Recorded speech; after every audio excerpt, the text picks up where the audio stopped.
عليكم، نهاركم زين. اليوم جيتكم بوصفة الحلوى العيد، وصفة جديدة من وصفات أم رجولة الراقية والاقتصادية في نفس الوقت. وصفتنا لنهار اليوم كانت الكعكات الجزائرية بحلة راح تعجبكم بجلاساج هايل وبنين، وأكيد راح تجربوها وترجعوا لي رايكم في كومنتير.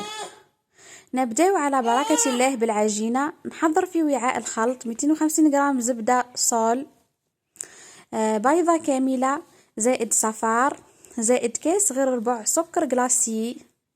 هنا سكر جلاسي ناقص خاطرش الجلاساج تاعنا راح نديروه بسكر جلاسي. زايد قرصة ملح، زايد ملعقة صغيرة خميرة الحلويات، زايد فنجال زيت صغير، ولمي بالفارينة. بعد ما تلمي بالفارينة وتحصلي على عجينة ماهيش يابسة وماهيش طرية، خليها ترتاح.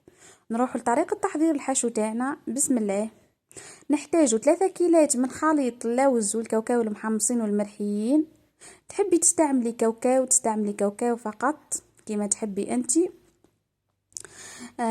انا خلطت لوز وكاوكاو حمصتهم يكونوا بيض شويه، ما نخلوهمش يروح لونهم المارون، ما نحمروهمش ياسر. نضيفوا لهم بنفس الكيله اللي كيلت بيها الكاوكاو واللوز كيلة سكر. نضيف ملعقه صغيره زبده، نخلطهم مليح، ونبقى نضيف لهم ماء الزهر تدريجيا حتى يتلم الخليط نوعا ما نخليشو الخليط خفيف ياسر وما نخليشو يابس ياسر الخليط تاعنا.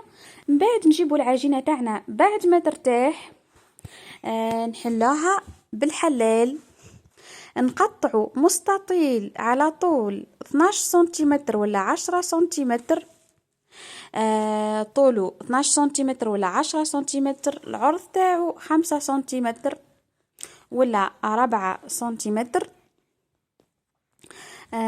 بعد نوزع عليه مقدار ملعقة صغيرة من الحشو، ندور العجينة على الحشو ونغلق الحربوش مليح، ثم بواسطة الأصابع كما موضح في الصورة ندخل جيدا طرف الحربوش في الطرف الآخر ونغلق به ما يتحلش عند الطياب.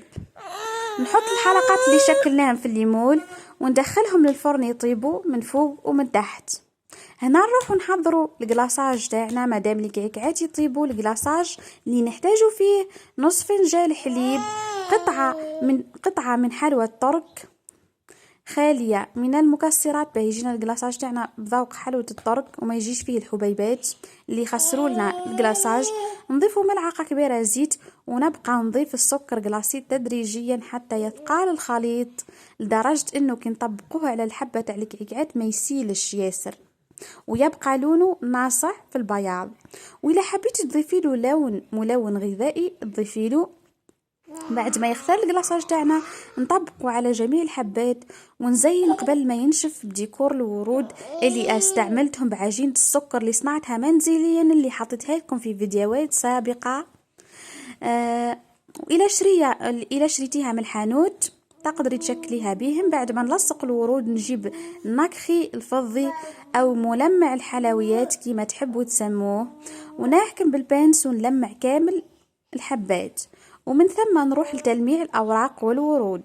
تقدري أختي هنا تستخدمي البانتير ميتاليك اللي يتباع عند تاع الحلويات، وتقدري تديري كيما درت أنا جبت ملمع حلويات الغبرة اللي هو نكخي لون ذهبي اللون، وجبت لماع غذائي ولا لاروم تاع أي حاجة تحبيها بشرط يكون ترانسبارون، بشرط يكون شفاف. نخلطهم مع بعض ونلمع بهم الورود كيما نحب. كي نكمل التزيين نهز الحبة تاع الكعكات وننظفها بواسطة السكين من تحت، ننظفها من الجلاساج ونحطها في الكيسات. وهنا الموتيف اللي تحبيه تقدري تستعمليه. ما بقالي غير نقول لكم بون ابيتي وسلام. ما تنسوش تجربوا وصفتنا وتدعمونا بلي جيم بلي كومنتير وسلام. عليكم، نهاركم زين. اليوم جيتكم بوصفة الحلوى العيد، وصفة جديدة من وصفات أم رجولة الراقية والاقتصادية في نفس الوقت. وصفتنا لنهار اليوم كانت الكعكات الجزائرية بحلة راح تعجبكم بجلاساج هايل وبنين، وأكيد راح تجربوها وترجعوا لي رايكم في كومنتير. نبدأ على بركة الله بالعجينة. نحضر في وعاء الخلط 250 غرام زبدة صول، بيضة كاملة، زائد صفار، زائد كاس غير ربع سكر جلاسي. هنا سكر جلاسي ناقص خاطرش الكلاصاج تاعنا راح نديروه بسكر جلاسي. زايد قرصة ملح، زايد ملعقة صغيرة خميرة الحلويات، زايد فنجان زيت صغير، ولمي بالفارينة. بعد ما تلمي بالفارينة وتحصلي على عجينة ماهيش يابسة وماهيش طرية، خليها ترتاح. نروح لطريقة تحضير الحشو تاعنا. بسم الله. نحتاج 3 كيلات من خليط اللوز والكاوكاو المحمصين والمرحيين. تحبي تستعملي كاوكاو تستعملي كاوكاو فقط كما تحبي انت.